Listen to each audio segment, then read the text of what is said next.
What's happening, Expeditioners? It's Pete here, founder of Expedition Money. I want to read to you another chapter from my book here, Amazing Money Stories, True Tales of Greed, Generosity, Success, and Luck. This is chapter 6, Breathe New Life.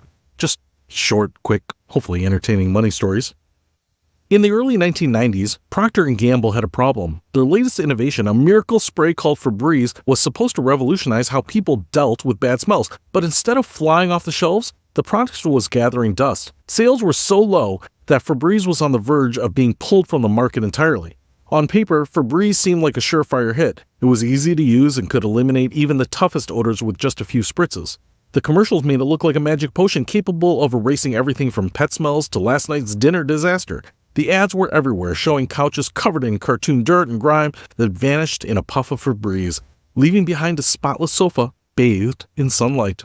So why weren't people buying it? Baffled by the lack of sales, the Febreze marketing team decided to dig deeper. They launched a massive consumer research project hoping to uncover the reason behind the product's failure. What they found was a game changer. It turned out that most people didn't want to admit that their home smelled bad. They didn't want to believe that their living room reeked like old socks or that their kitchen still carried the stench of yesterday's fish. In their minds, buying Febreze was like announcing to the world that their house was a disaster. It was a stigma that no one wanted to bear. For Febreze, this was a rude awakening. They realized that they had been targeting the wrong crowd.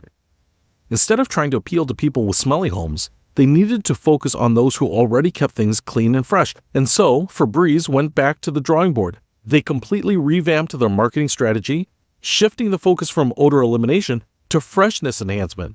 The new ads showed immaculate rooms being spritzed with Febreze, emphasizing the crisp, clean scent rather than the eradication of funk.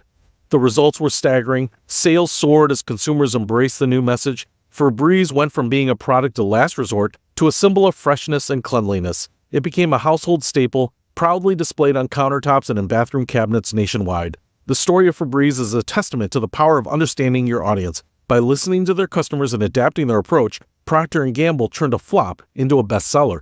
They learned that sometimes the key to success isn't just having a great product, but knowing how to sell it to the right people in the right way.